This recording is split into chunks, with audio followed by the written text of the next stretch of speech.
జై శ్రీరామ్. ఈ మధ్య అందరూ మార్వాడీలు గోబ్యాక్ అనే ఒక కొత్త నినాదం తీసుకొచ్చారు. అది అసలు ఎంతవరకు కరెక్ట్ కాదు. భారతదేశంలో ఎవరు ఎక్కడైనా వ్యాపారం చేయొచ్చు, చేసుకుంటూ కూడా ఎవరైనా బతకొచ్చు. కానీ 30 రాష్ట్రాలు ఎవరు ఎక్కడికి వెళ్ళినా బతకొచ్చు. మన వాళ్ళు ఇతర దేశాల్లో ఉద్యోగాలు చేస్తున్నారు, కంపెనీల్లో సీఈఓలు అయ్యారు. అలాంటిది వదిలిపెట్టేసి మన దేశంలో మన వాళ్ళని మనమే ఒక దగ్గర నుంచి వెళ్ళిపోని అనడం అది కరెక్ట్ కాదు. ఏదైనా పొరపాటు జరిగితే ఎవరైనా ఎక్కడైనా ఒక దగ్గర జరిగితే దాన్ని ఖండించాలి, అక్కడ వరకే సమస్య పరిష్కరించుకోవాలి. కానీ టోటల్ మార్వాడీని గోబ్యాక్ అనడం అసలు కరెక్ట్ కాదు.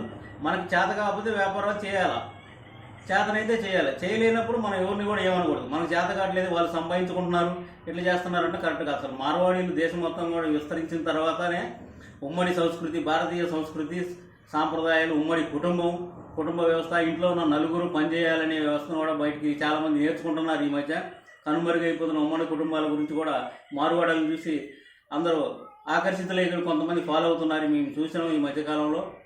ఇలాంటి సందర్భంలో మార్వాడీలు గోబ్యాక్ అనడం అసలు కరెక్ట్ కానే కాదు. అది థ్యాంక్ యూ.